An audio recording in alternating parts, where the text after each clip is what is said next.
नमस्कार दोस्तों, मेरा नाम है सतीश और आज हम बात करने वाले हैं ICICI bank post graduation in relationship management के बारे में। आईसीआईसीआई बैंक में जो रिलेशनशिप मैनेजर की हायरिंग होती है वो कैसी होती है, एलिजिबिलिटी क्या क्या होना चाहिए, साथ ही साथ हम देखेंगे कि ट्रेनिंग कितने दिनों का होता है, ट्रेनिंग का फीस क्या रहता है, ठीक है, कैसे इसमें आवेदन करते हैं उसके बारे में।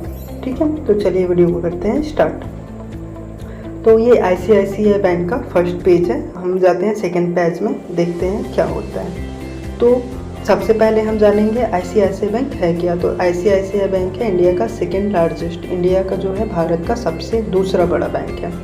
ठीक है, प्राइवेट सेक्टर से में हम बात करें तो ठीक है, 5000 से ज़्यादा इसके ब्रांच अवेलेबल है, 15,000 से ज़्यादा इसके पैन इंडिया में एटीएम्स हैं। ठीक है, आईसीआईसीआई बैंक 16 कंट्री में रन कर रही है। तो ये क्या प्रोवाइड कराती है, तो बैंकिंग फैसिलिटीज़ प्रोवाइड कराती है।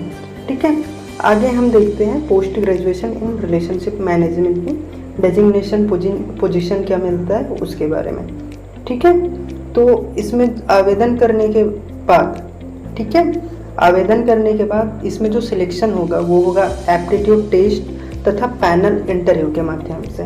ठीक है, ये जैसे ही कंप्लीट हो जाता है फिर उसके बाद 21 दिन की ट्रेनिंग होगा। ट्रेनिंग जो होता है वो ऑनलाइन होता है। ट्रेनिंग कैसा होता है, तो ऑनलाइन होता है, 21 दिन का रहता है। ठीक है, आगे हम देखते हैं इसमें जो सैलरी जो रहता है, ठीक, सैलरी जो जाता है आपका एनुअल जो इनकम रहेगा 2,85,000 का सालाना वेतन रहता है। ये सीटीसी पे रहेगा 2,85,000। ठीक है, इसके साथ साथ आपको रिलेशनशिप मैनेजर के पोजीशन के साथ साथ PF, ESI, medical, gratuity, bonus, बहुत सारे फैसिलिटीज़ मिलते हैं, प्लस 1 लाख तक का क्रेडिट कार्ड मिलता है। ठीक है, आगे हम देखते हैं आगे क्या है इसमें।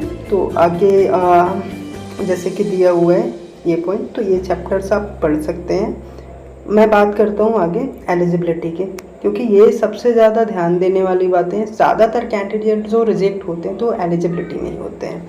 ठीक है, तो सबसे पहले हम देखते हैं ग्रेजुएट्स जो कैंडिडेट हैं जो अपना ग्रेजुएशन कंप्लीट किए हैं उनका 10th में 50% होना चाहिए। साथ ही साथ उनका जो है 12th में जो उनका 12वीं है उसमें भी उनका 50% से उत्तीर्ण होना चाहिए।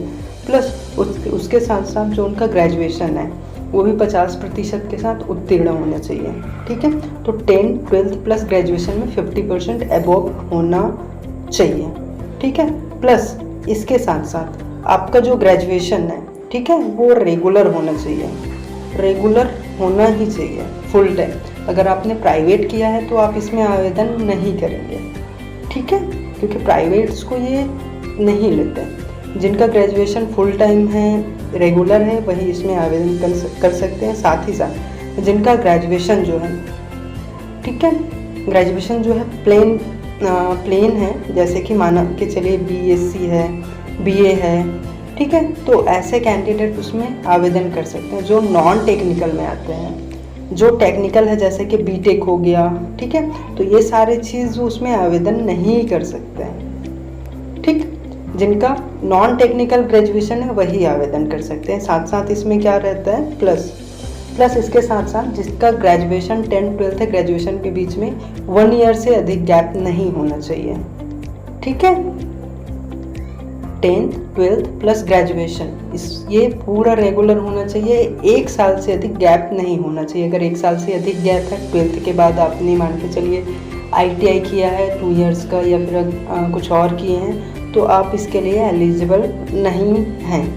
ठीक है, तो ये पॉइंट देखने वाली है, ये आप ध्यान में रखेंगे। 10th plus 12th plus graduation में 50% अबव होना चाहिए, प्लस आपका फुल टाइम होना चाहिए, ग्रेजुएशन जो है रेगुलर होना चाहिए, प्लस आपका नॉन टेक्निकल होना चाहिए। ठीक है, नॉन टेक्निकल के साथ साथ आपका गैप नहीं होना चाहिए। आगे हम बात करते हैं आगे क्या है। तो आगे हम देखते हैं आईसीआईसीआई बैंक का रोड मैप, जर्नी जो रहता है वो कैसा रहेगा। ठीक है, आगे देखते हैं हम। सबसे पहले आप इसमें आवेदन करेंगे तो आपका एलिजिबल देख सकते हैं, 10th 12th ग्रेजुएशन में कितने % है, ये सारी चीज़ देखते हैं। ये कंप्लीट होने के बाद आपका दूसरा होता है aptitude test, online interview, online exam होता है। एग्ज़ाम में लगभग 100 क्वेश्चंस पूछे जाते हैं, पूरे इंग्लिश में रहते हैं। ठीक है।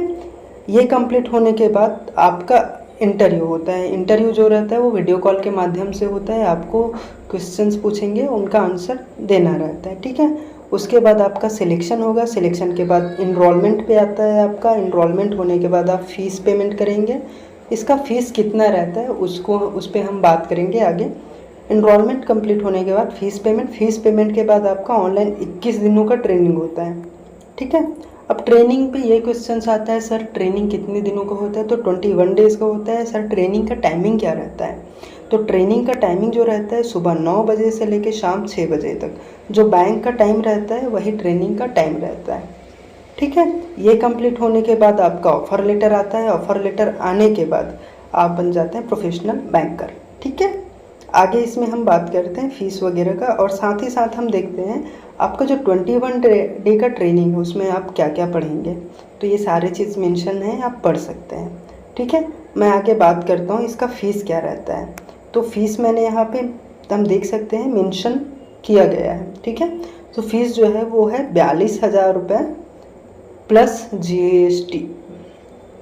इसमें 18% GST इंक्लूड है, ठीक है। तो ये ICICI बैंक का,